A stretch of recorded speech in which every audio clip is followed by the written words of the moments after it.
And I'm Jash. Aloha and welcome to our presentation this evening.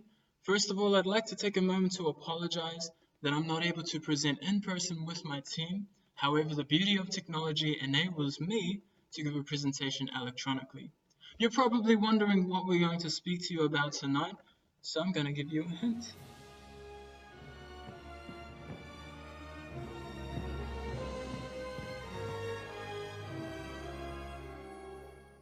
You get the deal. Okay. How familiar are you with this company? The answer is very familiar, but from an economics standpoint, we're going to delve in a bit further into the Walt Disney Company. Now, the Walt Disney Company is the parent company of many smaller companies that are owned by Disney.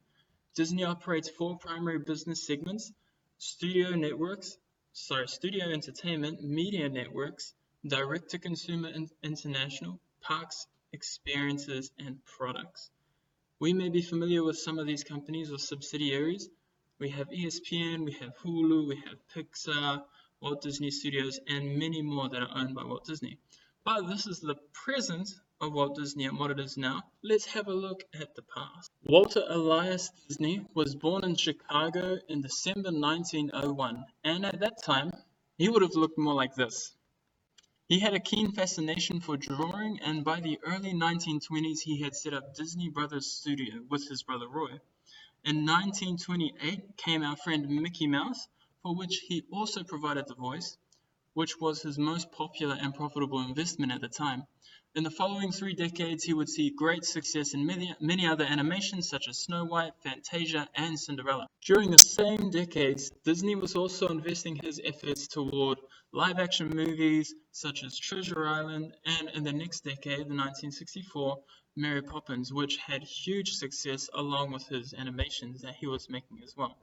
In the 1950s, Disney realized one of his dreams that he had been thinking about and built a theme park, with the first Disneyland being built in California. Interestingly enough, Coca-Cola, another big company, helped Disney create their first ever TV series named Disneyland, which is where Walt initially got the inspiration for the name of the theme parks in the first place. Disney's involvement in the theme parks has only expanded with monumental success, racking up a larger cumulative attendance than any other theme park in the world, with 726 million visits since it first opened. Unfortunately, Walt Disney passed away in 1966, and his film and animation division of his company felt his absence. Without him, the studio began to struggle right up into the 80s. After that time, new management was brought in an attempt to revitalize the company. In 1984, the then chairman of Walt Disney Studios, Jeffrey Katzenberg, was brought in. He played a great part in ushering in the old magic and success of Disney Studios, and oversaw Disney classics that many of us here grew up with, love, and cherish, such as The Little Mermaid, Beauty and the Beast, and my personal favorite, The Lion King. So, what does this mean? This means that Disney has moved from phenomenal success to phenomenal success, acquiring companies in many different fields: entertainment, media, animation, things like that.